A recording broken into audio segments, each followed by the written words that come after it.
সরকার এসেছে ভারত সরকারের নির্বাচন মাধ্যমে আমরা আপনারা একসাথে আন্দোলন করে প্রেসিডেন্টকে শেখ হাসিনাকে প্রচার করেছি।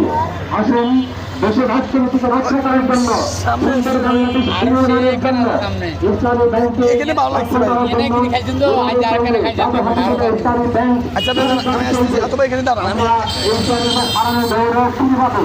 আমরা সেই পথে আগানোর জন্য চেষ্টা করি।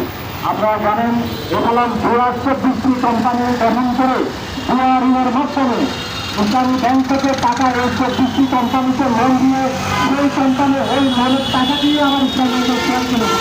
আসলে এখানের কোনো টাকা ইসলামী ব্যাংকে নেই। এখানে ইসলামী ব্যাংক থেকে প্রায় ৭০,০০০ কোটি টাকা পাচার করেছে। আপনারা ইতিমধ্যে জেনে থাকবেন সাইপ্রাসে প্রায় $৮ বিলিয়ন সাইপ্রাস সরকার আটক করেছে। কিন্তু বাংলাদেশ ব্যাংকে আমরা আহ্বান জানাবো, বাংলাদেশ ব্যাংক এবং বাংলাদেশ সরকার কার্যকর পদক্ষেপ নিয়ে সাইপ্রাসে যে $৮ বিলিয়ন আটক করেছে সেই টাকা উদ্ধার করে ইসলামী ব্যাংকে প্রায় ৭০,০০০ কোটি টাকা, সেই ইসলামী ব্যাংকের ৭০,০০০ কোটি টাকা আপনারা ফেরত দেওয়ার ব্যবস্থা করুন। এবং বাকি টাকা যে 5টি ব্যাংক সমন্বিত যে 5টি ইসলামী ব্যাংক আছে ওদের টাকা আছে, আমরা দাবি করবো, আশা করবো প্রথম ইসলামী ব্যাংকের ৭০,০০০ কোটি টাকা ইসলাম যে ঋণের মাধ্যমে নিয়েছে সেটা ফেরত দেওয়ার ব্যবস্থা করুন। এবং বাকি টাকা সাইপ্রাস থেকে এনে সম্মিলিত বাকি 5টি ব্যাংকে ওদের টাকা ফেরত দিয়ে ওদেরকে ইসলামিক ব্যাংকিং কার্যক্রমের জন্য সহযোগিতা করুন। আপনারা জানেন ইতিমধ্যে প্রায় বাংলাদেশ ব্যাংক প্রায় প্রণোদনা হিসাবে 5টি ইসলামিক ব্যাংকে ৩৫,০০০ কোটি টাকা ঋণ দিয়েছে প্রণোদনা হিসাবে। কিন্তু বাংলাদেশ ব্যাংক কিছুদিন আগে একটা রেজুলেশন করে ওখানে একটি 18 নম্বর ধারা সংযোজন করে শুধুমাত্র নামমাত্র ২,০০০ কোটি টাকা জমা দিয়ে এফআলএর কাছে আবার ব্যাংক ফেরত দেওয়ার জন্য পায়তারা করছে। আমরা এই অন্যায় অপকৌশল সফল হতে দেবো না ইনশাআল্লাহ।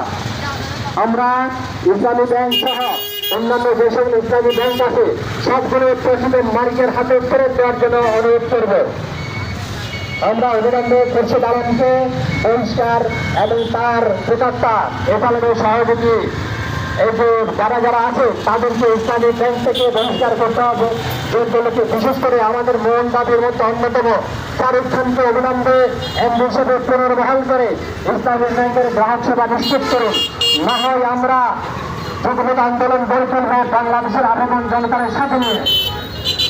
প্রত্যেককে এই উত্তপ্ত রোদের মধ্যে মানববন্ধন অন্বেষণ করার জন্য ধন্যবাদ এবং মোবারকবাদ জানিয়ে এবং আমি আবারও সরকারকে আহ্বান এবং বিশ্বাস রাখতে চাই, আশা করছি সরকার